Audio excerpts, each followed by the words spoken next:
Salut à tous, j'espère que vous allez bien.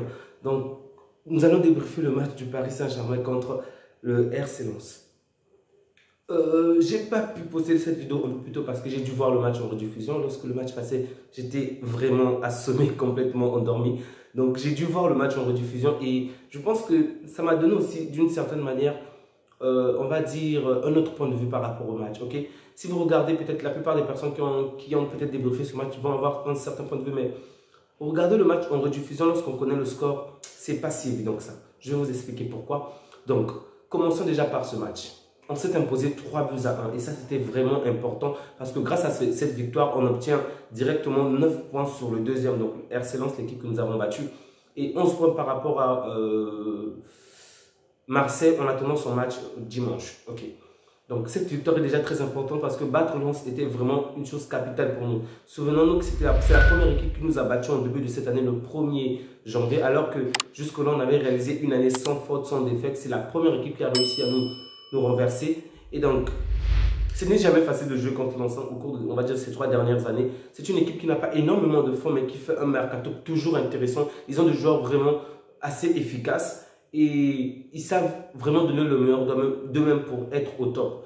Ce que je trouve plutôt regrettable, c'est de voir ces mêmes équipes-là comme Marseille ou Lens, bien qu'ils réalisent de très bonnes performances, ils arrivent à très bien jouer, mais souvent c'est sur la durée que ce n'est pas toujours, on va dire, de meilleure qualité, ou encore sur le niveau européen où ces équipes-là vacillent souvent. Bref, j'espère qu'ils vont faire de meilleures performances au cours de la saison prochaine sur le plan européen, parce que je les vois mal vraiment perdre cette place-là. Ils seront pour moi au minimum 2e ou 3e, donc pour pouvoir participer aux compétitions européennes.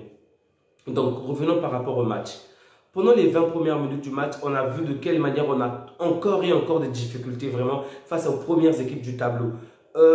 C'était certainement la consigne de Galtier parce qu'on a vu de quelle manière on jouait à 5 en défense, vraiment à 5. C'était pas du tout évident de voir le Paris Saint-Germain jouer contre une équipe de Ligue 1 de cette manière-là. On sait très bien que cette équipe a vraiment normalement de la vitesse, du moins assez de vitesse, et en termes de relance, elle se débrouille plutôt bien. Elle n'a vraiment pas à rougir face à nous. Mais mettre 5 joueurs de cette manière, ça montre de quelle manière on avait vraiment de la crainte. Okay? On a vu Hakimi et Mendes qui ont l'habitude de se projeter en avant, vraiment être en arrière, pratiquement collé à Donnarumma.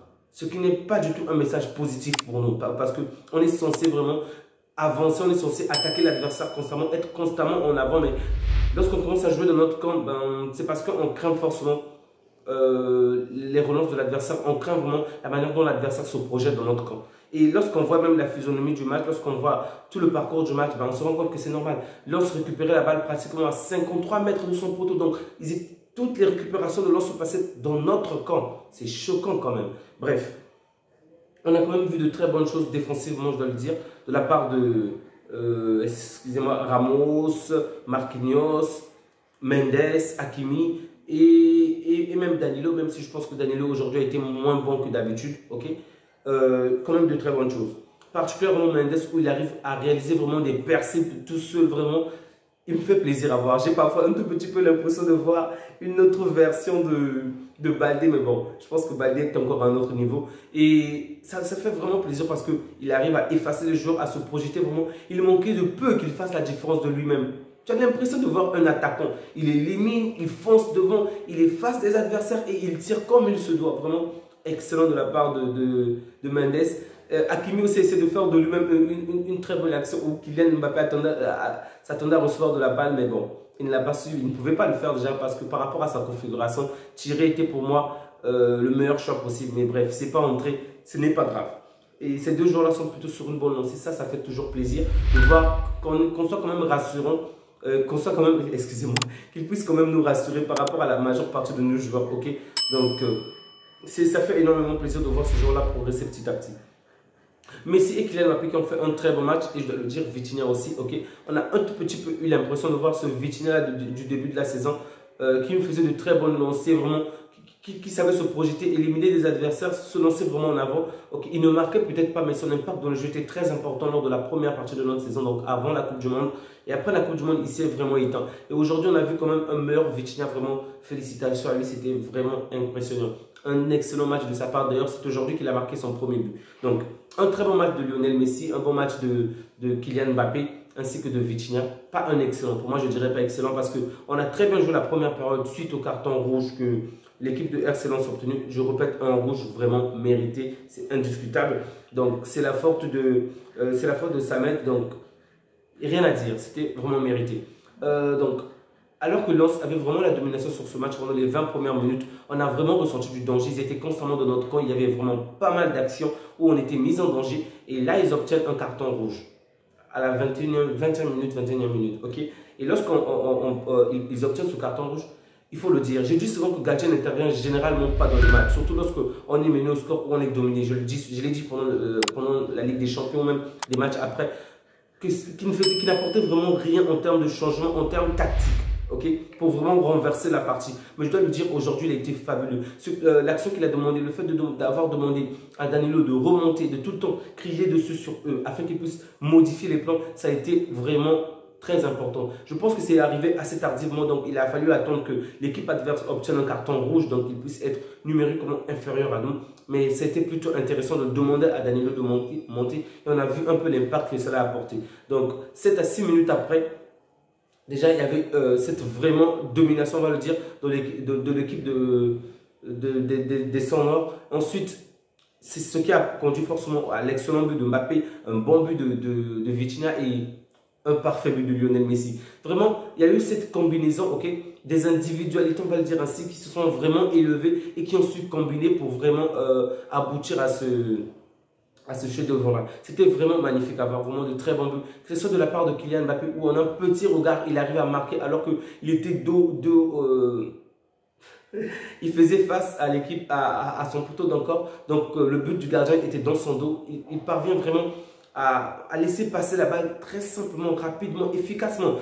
Il n'y a pas vraiment eu de complications où il parvient à marquer. Le but de Vitinha qui est clair, limpide et net, vraiment parfait, ainsi que le but de Messi suite à la passe de Mbappé. Vraiment de très belles combinaisons avec Mbappé qui vont pousser à marquer. Vraiment d'excellents buts. Mais une fois de plus, je ne suis pas satisfait. Pourquoi? Parce que non seulement il a fallu qu'on attende que l'adversaire obtienne un rouge, ok, ce qui est mérité. Je précise que ce n'est pas parce que vous obtenez un carton rouge que l'adversaire a un carton rouge que vous allez forcément gagner. On l'a déjà vu avec pas mal d'équipes, même avec le Barcelone, où en étant numériquement inférieur, parfois on joue mieux, ok. Mais ce que je tiens à dire, c'est que le RC Lens a pris un coup dur, ok, et on a su s'imposer. Et je précise que les 3 buts ne sont pas entrés suite à, on va dire, une quelconque montée ou une quelconque récupération de balle. Donc, c'était plutôt une symbiose technique. Donc, on peut déjà dire que ce ne soit pas peut-être le fait qu'il puisse être numériquement inférieur à nous qui conduit ces 3 buts, même si dans l'ensemble du match, surtout sur la domination lors de la première période, on se rend compte qu'il y a bien eu cet impact-là. Mais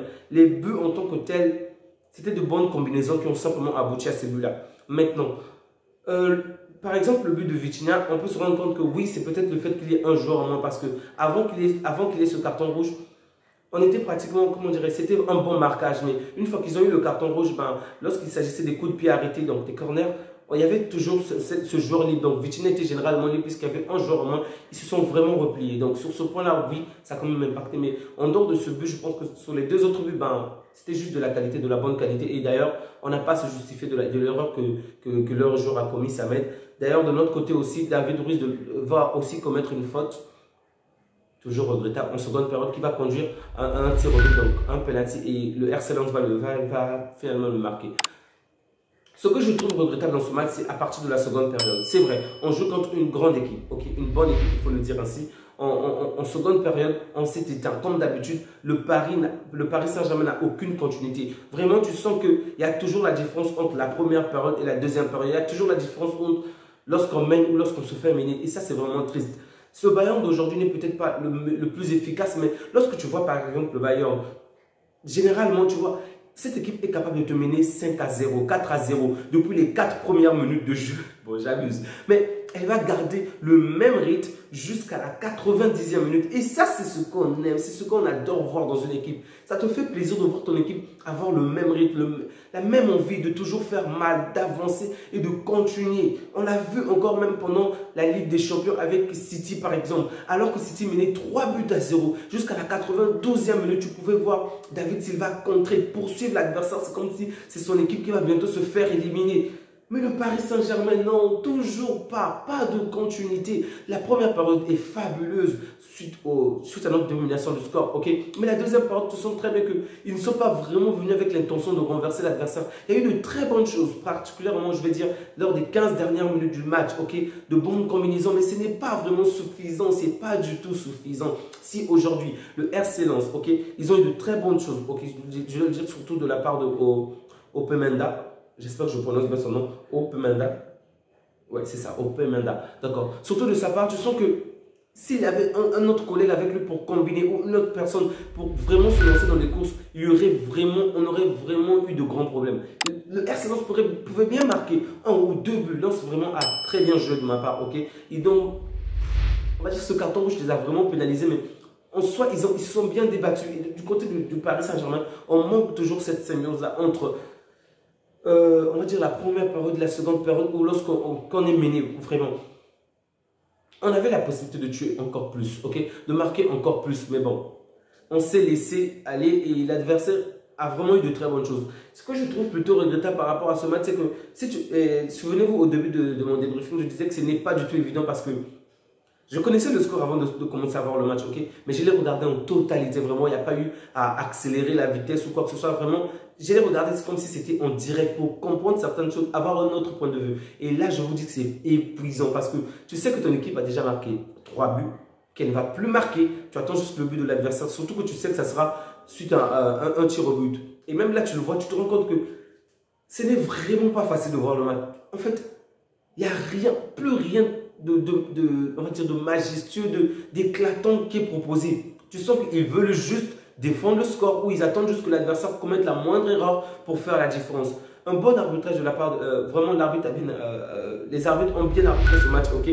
Et c'est vrai qu'il y a eu l'action de Mendes où on pouvait même faire la différence, mais il y a eu une erreur, je pense, d'arbitrage sur ce point-là parce que la balle n'était pas complètement sortie et on avait vraiment une très bonne action une très bonne contre-attaque à réaliser, mais bon, ça a été sifflé contre nous. Ce sont des faits du match, ça arrive à n'importe quelle équipe. Mais en dehors de ça, tu sens, c'est épuisant parce que tu te dis, déjà qu'on ne va pas marquer, on ne propose rien. Voir toute cette période, c'est vraiment fatigant, vraiment fatigant. Et lorsque tu vois des gens comme Soler, ça ne peut que te mettre en colère. Ruiz aussi, ok. David Ruiz aussi, mais malgré sa faute même qu'il commet avec la main, je peux un tout petit peu comprendre. Pour moi, c'est pour l'instant l'un des joueurs qui ne marche vraiment pas avec le PSG, ok. Mais lorsque tu vois Soler, je te dis, waouh, c'est catastrophique. Parce que pendant le match, j'ai pris le temps de regarder pas mal de plateformes, de voir la manière dont on a noté certains joueurs. Et tu te rends compte que les statistiques ne sont pas toujours correctes, ok. Venons par exemple du côté du Paris Saint-Germain. Si tu te limites simplement aux statistiques, tu te diras que Ruiz a bien joué, il s'appelle comment Soler aussi a bien joué. On les met pratiquement une meilleure note même. Ils ont eu la meilleure note qu'Hakimi. Alors qu'en regardant ce match, tu te dis, ben, c'est fou ça, c'est totalement archi faux. Ou encore une autre pratiquement similaire à Mendes, ce qui n'est complètement faux. Et sur pas mal de plateformes de statistiques, tu te rends compte que c'est ce qui est fait alors que c'est faux. Bon, pourquoi ces personnes-là ont eu de bonnes performances, ont eu de bonnes stats? Parce qu'elles font tout le temps des passes en arrière.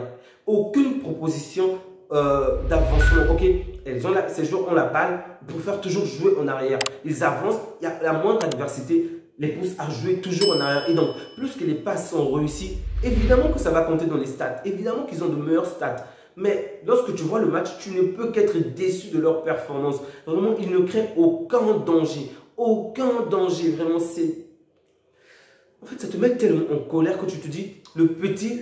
il s'appelle quand même Warren a réalisé, je peux même dire, une meilleure performance que alors qu'il a joué moins de 10 minutes. Il réalise 2 actions vraiment dangereuses, malheureusement, qui n'ont pas su se conclure, que ce soit par Messi ou par Kylian Mbappé. Vraiment,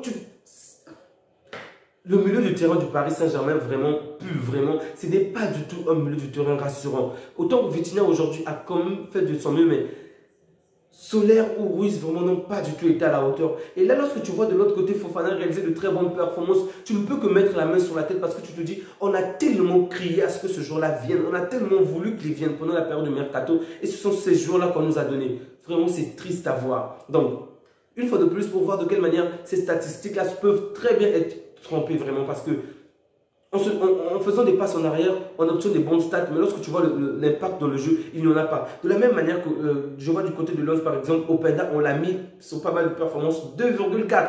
Mais c'est du n'importe quoi, vraiment du n'importe quoi. N'importe qui a vu ce match, on sait que ce Openda mérite au moins, je dirais bien, au minimum pour moi un 6 ou un 7. Parce que le match qu'il a réalisé vraiment est de qualité. Il a joué tout seul devant, il fallait voir des appels de balles, il fallait voir des courses qu'il a réalisées. Il faut voir le nombre d'actions où il a mis notre gardien en danger, vraiment. Il était tout seul. Et le travail qu'il a fait vraiment nous a mis en danger. On a vu de quelle manière Galtier pouvait s'en prendre à Mendes parce que il a su le tromper tellement de fois, vraiment. Il a fait un très bon match. Et pourtant, en termes de stats, il n'a pas de bonnes stats.